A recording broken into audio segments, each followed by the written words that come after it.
கர்த்தருடைய பரிசுத்த நாமத்துக்கு மகிமை உண்டாகட்டும். இந்த வீடியோ மூலிமா உங்களை நான் சந்திப்பதில் மிகுந்த சந்தோஷம் அடைகிறேன். நாம் ஒரு வசனத்தை எடுத்து அதை தியானிப்போம். ஆண்டவர் உங்களோடு பேசுவாராக. எடுத்து வாசிக்கலாம். ஏசாயா 60:3. உன் வெளிச்சத்தின் இடத்திற்கு ஜாதிகளும் உதிக்கிற உன் ஒளியின் இடத்திற்கு ராஜாக்களும் நடந்து வருவார்கள். ஆண்டவர் எவ்வளோ அழகாக சொல்கிறார் பாருங்கள்.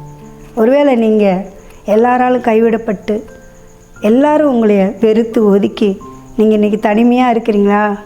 கவலை, எனக்குன்னு ஆறுதல் சொல்ல ஒருவருமே இல்லை, நான் நம்பினவர்கள் எல்லாம் என்னை கைவிட்டுட்டாங்கன்னு நினைக்கிறீங்களா? ஆனால் ஆண்டவர் என்ன சொல்கிறார் பாருங்கள். உன் வெளிச்சத்தின் இடத்திற்கு ஜாதிகளும், உனக்குள்ள ஒரு வெளிச்சம் ஆண்டவராகிய இயேசு கிறிஸ்து உன் வாழ்க்கையில் ஒரு வெளிச்சமாக உன்னுடைய எல்லா விதத்துலேயும் அவரே உனக்கு வெளிச்சமாக இருக்கிறார்னா எல்லாராலையும் நீங்கள் தள்ளப்பட்ட சூழ்நிலைந்தாலும் கவலைப்படாங்க. யார் உங்களை மறந்தாலும் ஆண்டவராக இயேசு உங்களை மறப்பதில்லை. அவர் உங்களுக்கு வாக்கு பண்ணியிருக்கிறார். என்னன்னு சொல்கிறார் பாருங்கள். உதிக்கிற உன் ஒளியினத்திற்கு ராஜாக்களே இன்றைக்கி யாரெல்லாம் உங்களை வெறுத்து ஒதுக்குறாங்களோ கர்த்தர் மாத்திரம் உங்களோடு இருப்பாரானா?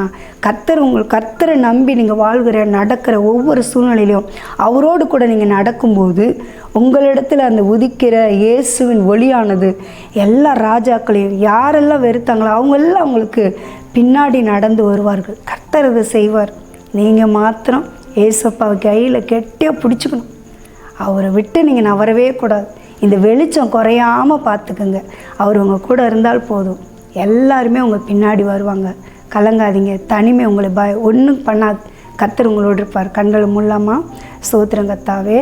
ஆண்டவரே, எல்லாராலையும் வெறுத்து ஒதுக்கப்பட்டு தனிமையில் இருந்து கலங்குகிற இந்த பிள்ளைகளுக்காக நான் ஜெபிக்கிறேன்ப்பா. ஆண்டவராகிய இயேசு அவர்களுக்குள்ளே நீங்கள் இருக்கிறீங்கப்பா. ஆண்டவரே, நீங்கள் அவங்கள ஒரு நாளும் கைவிட மாட்டீங்கப்பா.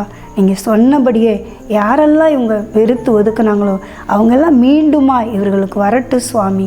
கர்த்தாவே, பச்சிக்கிறவனிடத்துலேருந்து பச்சனத்தை வர பண்ணுகிற தேவன் வெறுத்த அதே மக்கள் மத்தியில் ஆண்டவரே இவர்களை நீங்கள் உயர்த்தி வைப்பீங்கப்பா. ஆண்டவரே, இவர்கள்ட்ட ஆமாண்டவர் அவர்கள் எல்லாம் நடந்து வர கிருபை தருவீராக சுவாமி. உமது நீதியின் கரத்தில் பிள்ளைகளை நான் ஒப்பு கொடுத்து ஜெபிக்கிறேன். என் ஜெபங்கேளு நல்ல பிதாவே. ஆமேன்.